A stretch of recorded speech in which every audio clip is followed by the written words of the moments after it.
মৌলানা মৌলবী সাহেবরা একটা দল কইরা ভোট চাক ইসলামের নামে। সব ইসলামিক দল মিলে 15% উপরে ভোট হবে না তাদের বাংলাদেশে। ভোট দিলেই তো প্রমাণ হবে তরুণ না বরুণ। দেখা যায় বৃদ্ধ শুধু বিএনপি তরুণরা আছে, যাদের সে তরুণরা আছে দেখি না তারা কি করে, দেখি কয়জনের জামানত বাঁচে কোন এলাকাতে। ইসলামী দলগুলো তারা যদি ঐক্য করে তাহলে বিএনপির ব্যালট বাক্সে কোনো প্রভাব পড়বে কিনা? আমি প্রতিদিন কথাটা বলি, ইসলামী ঐক্য জোট হোক, জামাতে ইসলাম, হেফাজতে ইসলাম, ইসলামী আন্দোলন বা ইসলামী ঐক্য জোট একটা দল আছে, মৌলানা মৌলবী সাহেবরা একটা দল কইরা ভোট চাক ইসলামের নামে, আমি খুব খুশি হব। এবং আমি ওই দিন বলছি, আমি জানি না আল্লাহ জানে, আল্লাহ উপরে কিন্তু আমার 60 বছরের অভিজ্ঞতায় বলছি, সব ইসলামিক দল মিল্লা 15% উপরে ভোট হবে না তাদের বাংলাদেশে। এবং এটা হইলে বেশি হবে, তারা অনেক বেশি হবে।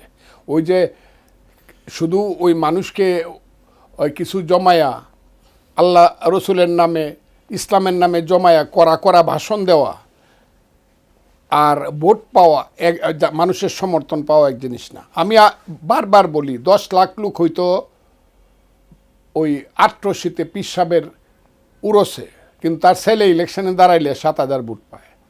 এটা বুঝতে হবে। আধুনিকতা এমন একটা জিনিস, সব কিছু ভাষায় নিয়ে যায়। আধুনিকতা এমন একটা জিনিস, বদরের যুদ্ধ যদি এখন হইতো আর আমার দিনের নবী হজরত মোহাম্মদ সাল্লাল্লাহু আলাইহি সাল্লাম জীবিত লাডি লিয়া বদরের যুদ্ধে যাইতো না। মেশিন গান লাগতো কমপক্ষে বললাম, বিমান তো লাগতোই। কাজে আধুনিকতা এমন একটা জিনিস, সময় একটা জিনিস, সব কিছুকে পিছনে ফেলে কিন্তু আগায় যায়। এই যে আজকে আমার সাক্ষাৎকারটা আপনি নিতেছেন, 25 বছর আগেই তো এই সাক্ষাৎকারটা কেউ নিতে পারতো না। একজন আমেরিকার রাষ্ট্রপতি এই সাক্ষাৎকারটা এইভাবে দিতে পারতো না।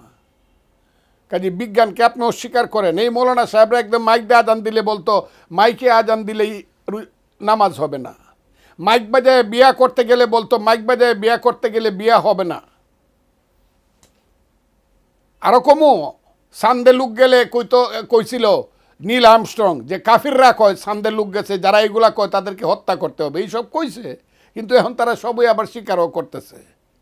আধুনিকতা যুগটা বড় সময়ের প্রয়োজনটা বড় সাংঘাতিক জিনিস ইতিহাসে। কাজে এটাকে যারা অস্বীকার করে তাদের সাথে আমাকে নিয়ে মিলাইলে তো হবে না।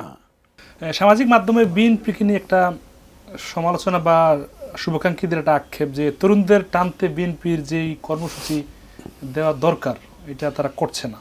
এ বিষয়ে আপনার পরামর্শ কি? এটা কে বলে আমি জানি না। এটা ভোট দিলেই তো প্রমাণ হবে তরুণ না বরুণ। দেখা যায় বৃদ্ধ শুধু বিএনপি তরুণরা আছে, যাদের সে তরুণরা আছে দেখি না তারা কি করে, দেখি কয়জনের জামানত বাঁচে কোন এলাকাতে। তরুণরা বিএনপির সাথে তরুণ নাই, তরুণের মতো প্রোগ্রাম নাই, এইগুলো হলো কথার কথা। তরুণ নাই না, মানে তরুণদের টানতে মানে যে কর্মসূচি আসলে দেওয়া দরকার। ঠিক আছে, কলেজ ইলেকশনগুলো হোক, বিশ্ববিদ্যালয় ইলেকশনগুলো দিক, দেখা যাবে। ফেয়ার ইলেকশন হইতে হবে। এই যে ছাত্রদলের এই যে আদাবাঙ্গা অবস্থা, ঢিলাঢালা অবস্থা, সেই কারণে ছাত্রদল কত কলেজ বা ইউনিভার্সিটি জিতে দেখা যাবে। আমি এটাই বললাম। আমি জানি না ছাত্রদলের স্ট্যান্ড সম্পর্কে, কিন্তু আমার ধারণা আছে যে এই দেশের মানুষের যে ওপিনিয়ন, সেই ওপিনিয়নের যে যে ওটা পড়বে, মানে ইম্প্যাক্টটা পড়বে, সেই ইম্প্যাক্টে ছাত্রদল জিতবে বেশিরভাগ জায়গাতে।